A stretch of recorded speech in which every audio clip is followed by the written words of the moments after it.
going to go dark and damp and deep. That's the name of this story. And there's a chorus as well. So here it goes. We're going to go. The den was dark and damp and deep. The lions growled and roared and leaped. Okay? That's your bit in the middle there. But Daniel got a good night's sleep like that, for God was in there with him. Okay, shall we try it? Here we go. The den was dark and damp and deep. The lions growled and roared and leaped. But Daniel got a good night's sleep, for God was in there with him. Daniel helped the mighty king with any problem he might bring. He gave advice on everything the king would set before him.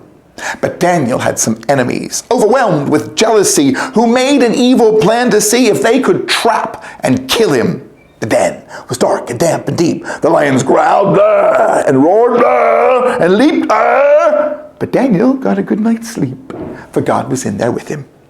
Let's make a law to plainly say that to the king we all must pray. And then when Daniel disobeys, our chance will come to catch him. For anyone who breaks the law will end up in the lion's paws, crushed between the lion's jaws, and that will surely end him.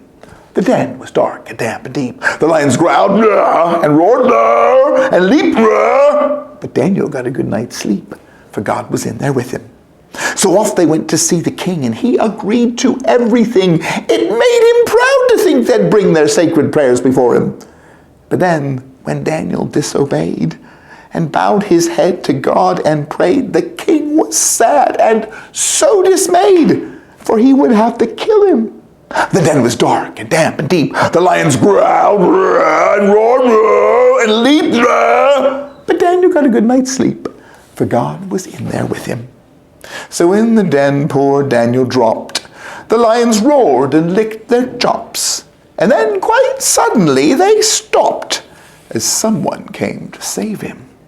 It was an angel bright and white who gave the lions such a fright. He shut their mouths, he shut them tight, while Daniel sat and watched him. The den was dark and damp and deep. The lions growled and roared and leaped. But Daniel got a good night's sleep, for God was in there with him. And when the king called down next day, Daniel answered back to say that God had answered when he prayed and found a way to save him. The king was thrilled, and so he said, "Bring Daniel up, he is not dead. Drop down his enemies instead, and let the lions eat them." The den was dark and damp and deep. The lions growled and roared and leaped.